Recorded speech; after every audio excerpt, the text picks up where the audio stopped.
Hello, നമ്മുടെ പുതിയൊരു വീഡിയോയിലേക്ക് എല്ലാവർക്കും സ്വാഗതം കേട്ടോ. അപ്പോൾ ഇന്ന് നമ്മൾ പോണത് ഗുരുവായൂർ അമ്പലത്തിലേക്കാണ്. ഗുരുവായൂർ അമ്പലത്തിൽ പോകാമെന്ന് പറഞ്ഞാൽ നമുക്കൊരു പ്രത്യേക ഒരു എനർജി ആണല്ലോ. അപ്പോൾ ഇന്ന് നമ്മുടെ കൂടെ അമ്മയും കൂടി ഉണ്ട്, ചേട്ടനുണ്ട്, ധനുണ്ട് കേട്ടോ.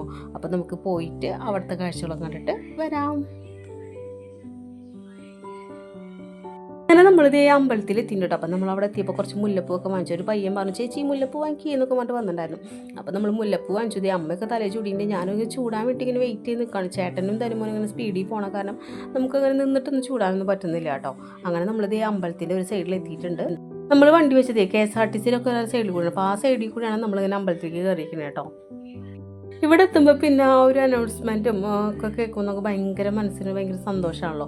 ഇവിടെ പിന്നെ എന്നും തിരക്കാണല്ലോ. അപ്പോൾ നമ്മൾ കുറേ നാളുകൾക്ക് ശേഷമാണ് പിന്നെ ഞാൻ സാരി ഒക്കെ കൊടുത്തിട്ടില്ല കേട്ടോ. അപ്പോൾ വീഡിയോ എടുത്തുതരാൻ വേറെ ആരും ഇല്ലാത്തതുകൊണ്ട് നമ്മൾ സ്വയം ഇങ്ങനെ വീഡിയോ എടുത്ത് നടക്കണം. പിന്നെ ഈ സാരി എടുക്കാൻ വലിയ എക്സ്പെർട്ടൊന്നുമല്ല, അപ്പോൾ അതുകൊണ്ട് ഇങ്ങനെ ആകെ കോലം കിട്ടിട്ടൊക്കെ ഉണ്ട്, അത് വേറെ കാര്യം.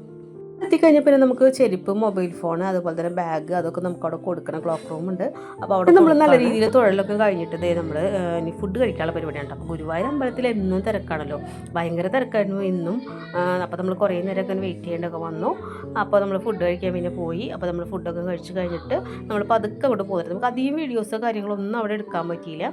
നമ്മൾ തിരിച്ചു പോരാണ്. അപ്പോൾ ഇത്രയൊക്കെയായിരുന്നു നമ്മുടെ വീഡിയോ. നമ്മുടെ വീഡിയോ ഒക്കെ ഇഷ്ടമാണെങ്കിൽ എല്ലാവരും ഒന്ന് സപ്പോർട്ട് ചെയ്യണം, സബ്സ്ക്രൈബ് ചെയ്യണം. വീണ്ടും പുതിയൊരു വീഡിയോ ആയിട്ട് വന്നിരിക്കും. ബൈ.